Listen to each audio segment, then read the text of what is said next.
Hello student, welcome to history insight. আমি তোমাদের Sovan sir এবং তোমাদের সকলকে হিস্ট্রি ইনসাইটে স্বাগতম এবং 5 মিনিটের গল্পেও স্বাগতম। তাই 5 মিনিটের গল্প আমাদের একটা প্রজেক্ট, যেখানে আমরা বিভিন্ন বিষয় নিয়ে আলোচনা করি এবং তোমরা অনেকে রেকমেন্ড করো যে স্যার এই বিষয় নিয়ে আলোচনা করুন।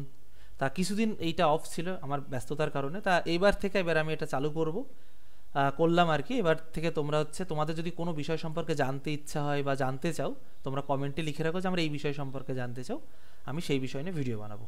তা আজকে আমাদের মেন বিষয় সেটা হলো তোমার এলপিজি সিলিন্ডার। এলপিজি সিলিন্ডার আশা করি তোমরা সবাই চেনো, কারণ আমাদের বাড়িতে রান্নার কাজে ব্যবহৃত হয়। কারণ এই এলপিজি গ্যাসটি মূলত তোমার বিভিন্ন শিল্পের জ্বালানি রূপে এবং রান্নার কাজেই ব্যবহৃত হয়। তা অনেকে হয়তো জানো, অনেকে হয়তো জানো না যে এই এলপিজি সিলিন্ডারে কোন গ্যাস বা কি কি গ্যাস ব্যবহার করা হয়। অনেকের হয়তো জানতে ইচ্ছা আছে, যে একটু জানতে পারলে ভালো হতো। তা তাদের জন্য মূলত ভিডিওটা। তা ছোট্ট ভিডিও হবে, 4-5 মিনিটের মধ্যে শেষ হয়ে যাবে। আমি বলবো প্রথম থেকে শেষ অবধি দেখো। দেখো, এলপিজির যদি ফুল ফর্মটা দেখো, তাহলে আসছে কি তোমার লিকুইফাইড পেট্রোলিয়াম গ্যাস, এলপিজি। প্রথমে বলেছিলে যে এটা মূলত তোমার বিভিন্ন শিল্পের জ্বালানি রূপে এবং রান্নার কাজে ব্যবহৃত হয়। তো এই যে এলপিজিতে তোমার মোট 4 প্রকার গ্যাস ব্যবহৃত হয়। কি কি? তোমার বিউটেন, প্রধান যে গ্যাসটা সেটা হলো বিউটেন। তারপরে তোমার প্রোপেন, আর একটা হলো তোমার ইথেন, আর একটা হলো ইথাইল মার্কাপটান।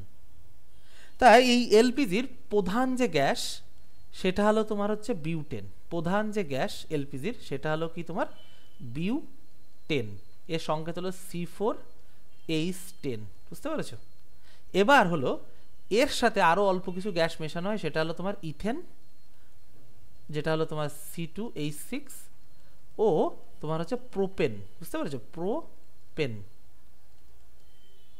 C3H8। এরা সবাই সাধারণ অ্যালকেন। তা গ্যাস লিক করলে দেখবে যে একটা দুর্গন্ধ বা একটা গন্ধ আমাদের নাকে যায়, আমরা বুঝতে পারি যে গ্যাসটা লিক করছে। আমাদের তখন আমরা সতর্কতামূলক একটা ব্যবস্থা গ্রহণ করি। তাই যে তোমাদের প্রথমে বলেছিলাম না 4টে গ্যাস, বিউটেন, ইথেন, প্রোপেন আর ইথাইল মার্কাপটান।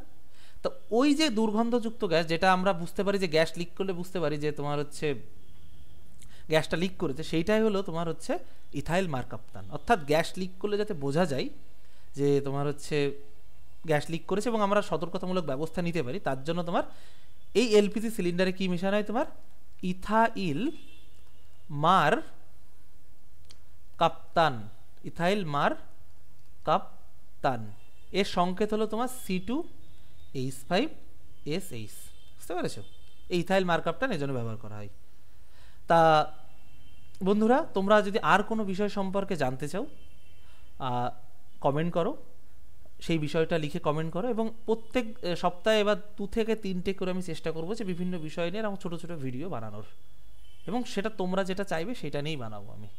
তাহলে আজকে তো এফডি। এবং তোমরা যদি আমাদের রাত 9টায় তো প্রতিদিনই ক্লাস হয় ইউটিউবে ফ্রিতে। তোমরা যদি আমাদের ফ্রি ইউটিউব ক্লাস জয়েন করতে চাও বা আমাদের গ্রুপে জয়েন করতে চাও, তাহলে টেলিগ্রামে গিয়ে সার্চ করো হিস্ট্রি ইনসাইট বা শোভন স্যার, বা এই যে ফোন নাম্বারটা দেখতে পাচ্ছ এই নাম্বার জাস্ট একটা হোয়াটসঅ্যাপে গিয়ে হাই লেখো, অটোমেটিকলি তোমার কাছে গ্রুপ লিঙ্ক চলে যাবে।